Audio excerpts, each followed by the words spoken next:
primeira questão de filosofia contemporânea e nosso primeiro pensador, e logo um dos mais polêmicos, entre aspas, né, filósofos da contemporaneidade, o Friedrich Nietzsche, é um dos mais influentes filósofos da modernidade, e sua crítica à moral cristã e aos valores tradicionais ocidentais é um dos aspectos centrais da filosofia. No conceito moral de escravos, ele argumenta que os valores da humanidade, como resignação e compaixão, foram criados pelos fracos para controlar os fortes. Para Nietzsche, como essa moral influencia o desenvolvimento da sociedade. Então, o que Nietzsche está falando aqui?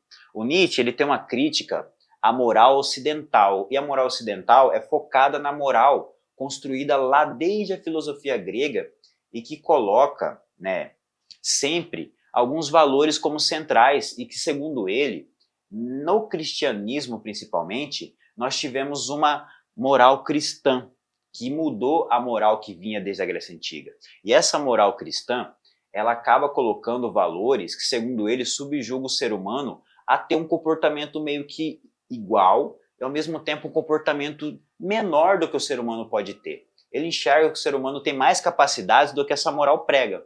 Então, essa ideia da humildade, da ideia de ser fraterno, da ideia de ser submisso, a ideia de estar diante da vontade divina e se submeter a ela, segundo ele chama uma moral de escravos, ou seja, uma moral dos mais fracos. E não é essa, segundo ele, a moral que construiu a humanidade. Segundo ele, a humanidade sempre teve, antes dessa moral cristã, uma moral que representava uma potência maior para o ser humano, ou seja, que não colocava o ser humano como esse ser fraco, que é controlado por outros, ou a resignação e a humildade como centrais, como a moral cristã coloca.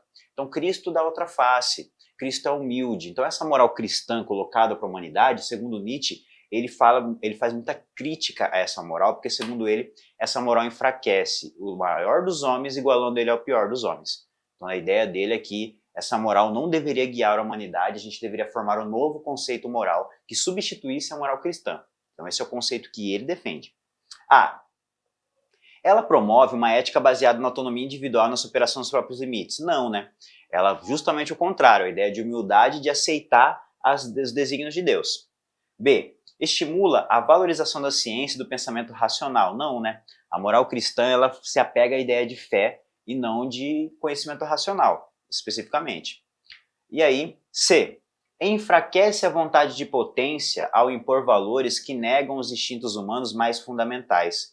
Então, o que ele quer dizer com isso? Enfraquece a vontade de potência ao impor valores que negam os instintos humanos mais fundamentais. Então ele vai dizer, o ser humano tem por essência essa vontade de potência que ele chama. Então, quando a religião, a moral cristã, pede para que você abdique dos prazeres mundanos por uma vida eterna, segundo o Nietzsche, você está abandonando aquilo que te faz humano, que é as suas vontades, suas paixões, seus desejos, aquilo que te move, aquilo que te faz ter vontade de viver, que é, segundo ele, um instinto fundamental do ser humano. Então, quando a gente abre mão de comer o que a gente gosta porque a gente considera gula, ele vai dizer, isso aí é o quê? Um valor que nega o instinto humano fundamental, ou seja, o ser humano ele sente prazer em comer. Então, se eu comer uma comida muito boa e comer bastante, vai me dar muito prazer.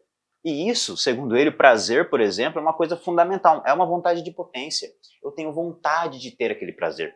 Então, quando a gente nega os prazeres da vida por uma outra vida pós-morte prometida, segundo ele, é aí que se enfraquece a vontade de potência, ou seja, a vontade que o ser humano tem de fazer o que quer, e negar o instinto fundamental, como eu falei, é um instinto natural do ser humano sentir fome e sentir prazer ao se saciar, a saciar a sua fome, ok?